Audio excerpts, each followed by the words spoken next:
Hello everyone, Stephen here from Adolescence, and welcome back to another fragrance review.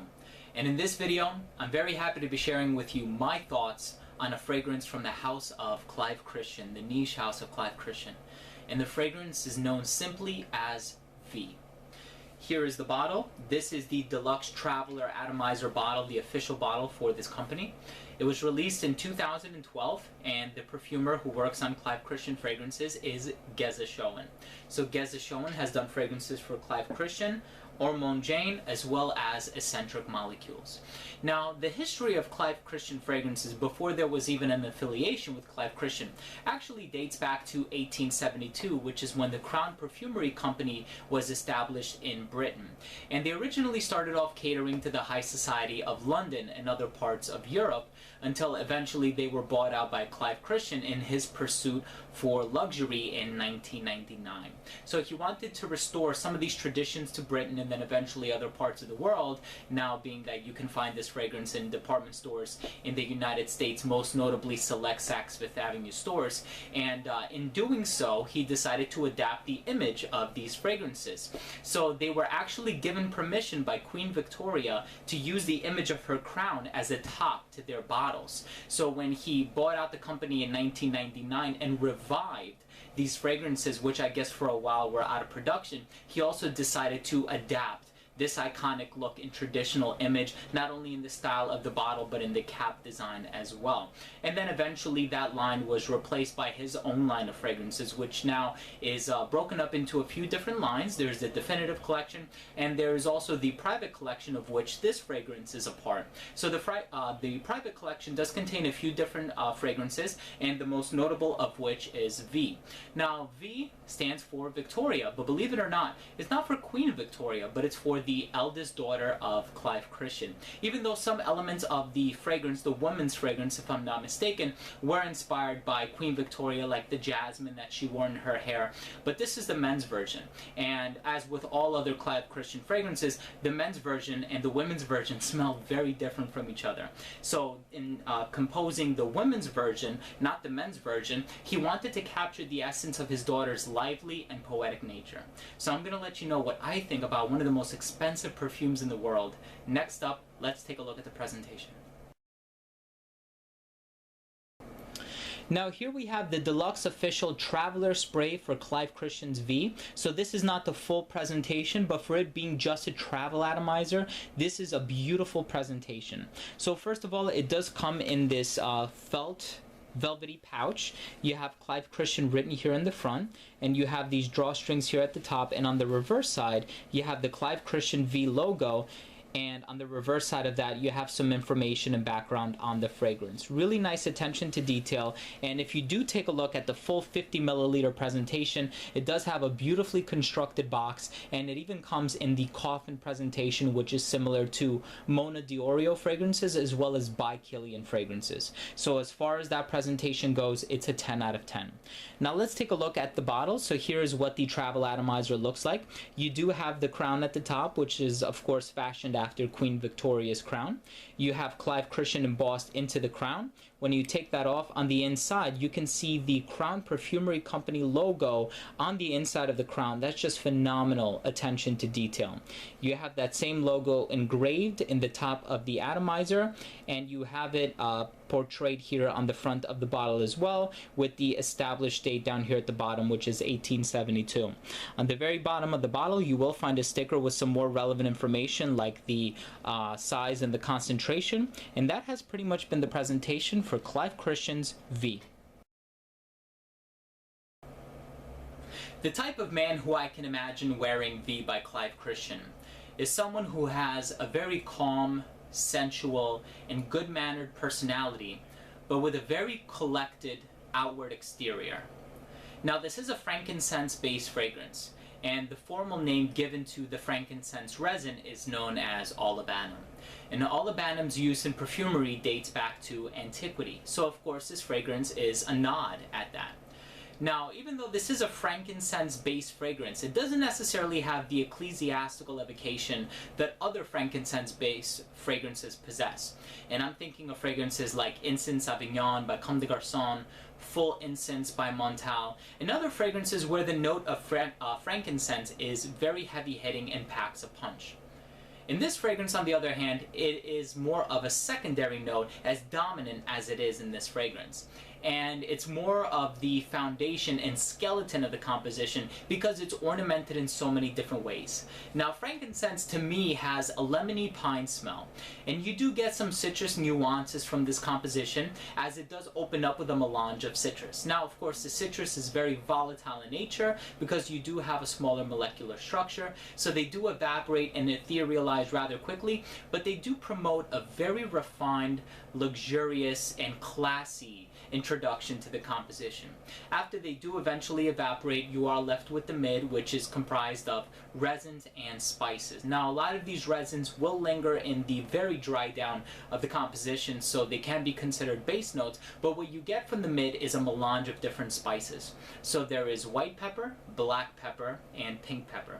I will admit that I'm not having the easiest time delineating between the use of white pepper and black pepper in this fragrance, but it does have a very peppery smell to it, and I think that that contributes to the maturity of the fragrance. Now, when I say mature, I don't mean dated, because I don't think this fragrance smells dated at all, but under no circumstances can I imagine someone immature wearing this fragrance. This is a fragrance to be reserved exclusively for upscale scenarios, and I just think in terms of price value, I wouldn't wear it at any other scenario. I wouldn't wear it during any other time. Now, I do think that the pepper in this fragrance comes across rather strong, but it's not an overbearing pepper note to the extent that it's going to sting your nostrils or make you sneeze or anything like that. It contributes to the luxury and the regality conveyed by this fragrance so well, and it has such a natural smell to it that I wouldn't have it any other way.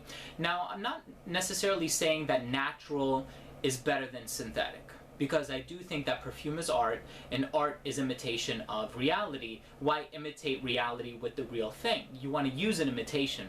But this fragrance is done so well in its use of natural ingredients that I honestly wouldn't have it any other way. I feel like this aura of professionalism, luxury, regality, and class that is evoked by this fragrance would not be the same if it were done any other way. And I just think that the use of each individual note is so profound, and the role that it plays in the composition is done so well that I wouldn't have it any other way. Simple as that. I think with this fragrance, when it starts to dry down, you do have some other resins coming into play. You have an amber accord, and of course amber is comprised of a variety of different resins. You also have vanilla in there, which adds a touch of sensuality to the composition, which is predicated by the use of pink pepper. And pink pepper, rather than having a peppery smell, actually has somewhat of a rosy smell. So this fragrance comes across a little rosy, but that only contributes to the sensuality and the class of the fragrance, and it's retained in the background when the vanilla starts to peek his head through.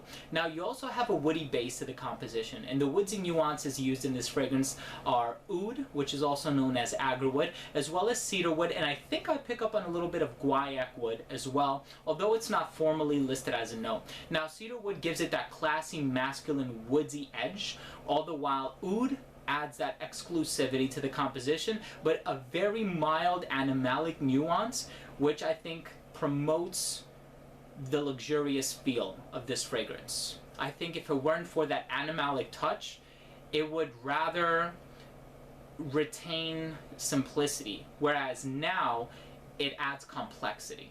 I think that the execution for this fragrance is absolutely brilliant. I think Geza Schoen did an incredible job in putting this fragrance together. I think that if this fragrance were composed in Clive Christian's pursuit for luxury and refinement, it would be very hard for me to believe that he would feel as though his work is incomplete. because I feel like this fragrance completes it.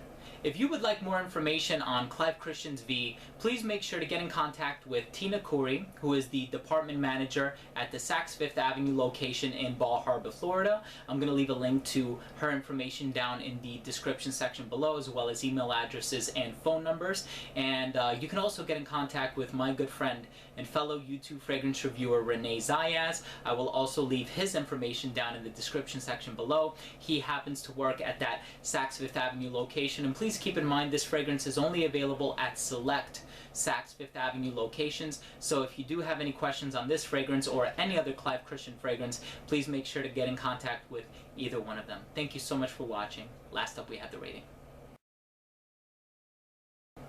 First up, we have uniqueness and overall smell, and I ended up giving V by Clive Christian a 10 out of 10. I think that the smell is absolutely amazing. The composition, the nature of the different notes, the way that they're blended with each other, the non-linearity, the complexity, the use of fixatives, which makes this fragrance last as long as it does. I think everything about it is so masterful and so artful. I can't give it anything less than a 10 out of 10, and the occasions for which this fragrance can be worn, I think that the composition just really knocks it out of the park with this, and it does a fantastic job. Next up, we have longevity. Also gave this fragrance a 10 out of 10. This will last 12 plus hours on your skin, and it will even linger after you wash. Next up, we have projection. I gave this a 7 out of 10 for projection. Now, quantitatively speaking, 7 out of 10 because it does project within an arm's length. It never really jumps out at somebody or, really screams out at someone. But qualitatively speaking, for an eau de parfum concentration, and considering the fact that there is less alcohol in this, I think it projects right where it's supposed to. Of course, the classier fragrances aren't the ones that are beast mode or will choke somebody out, but rather the ones that are a little bit more intimate, sit closer to the skin, and urge people to want to get closer to you so that they can smell you. So I think the performance as far as projection goes is right where I want it to be for this fragrance. Next up, we have versatility, and I ended up giving it a 6 out of 10. Now, I think that this is not a unisex fragrance, even though I don't believe in fragrances being gender biased. I think that all fragrances are very gender neutral, but I think that it would work better on a man because it's spicier and more resinous. And I think that in terms of occasions, this one is only to be worn in upscale scenarios, not really casually because of the price value. Of course, that will definitely want to make somebody think twice about wearing it casually. As far as seasons go, I think this fragrance would work best in the colder weather because the performance is so good. I think it would be overkill in the summer. And as far as age range goes, I could see this one working better on a mature gentleman, but also a young professional would definitely be able to pull this off. Somebody perhaps in their mid to late 20s, as long as they have confidence and they conduct themselves in a very gentlemanly fashion. Last up, we have presentation, and as far as the 50 milliliter full presentation for this fragrance goes, this is easily a 10 out of 10. And overall, I'm going to give V by Clive Christian a 9 out of 10. I think that this is a fantastic fragrance. I could possibly even take it a stretch further and give it a 10 out of 10, which would be the equivalent, of course, to a 5 out of 5. I think the only thing that's really holding me back a little bit is the price value. Now, of course, there are many different things about this fragrance that would justify the price, like the presentation, the quality of the ingredients, how natural it smells, the complexity of the composition. But, $405 for a 50 milliliter bottle is a little, hard to digest, if you will. But I think that there are a lot of things out there that would justify it. So this could potentially be a 10 out of 10, but I'm going to stick with a 9 out of 10. So guys, thank you so much for watching. That was my review of V by Clive Christian. If you own or have tried this fragrance, please let me know what you think by leaving a comment down below. Also, please don't forget to rate and subscribe for future videos and frequent giveaways. Once again, thank you very much for watching. This has been Steven with another fragrance review from Redolessence. See you soon.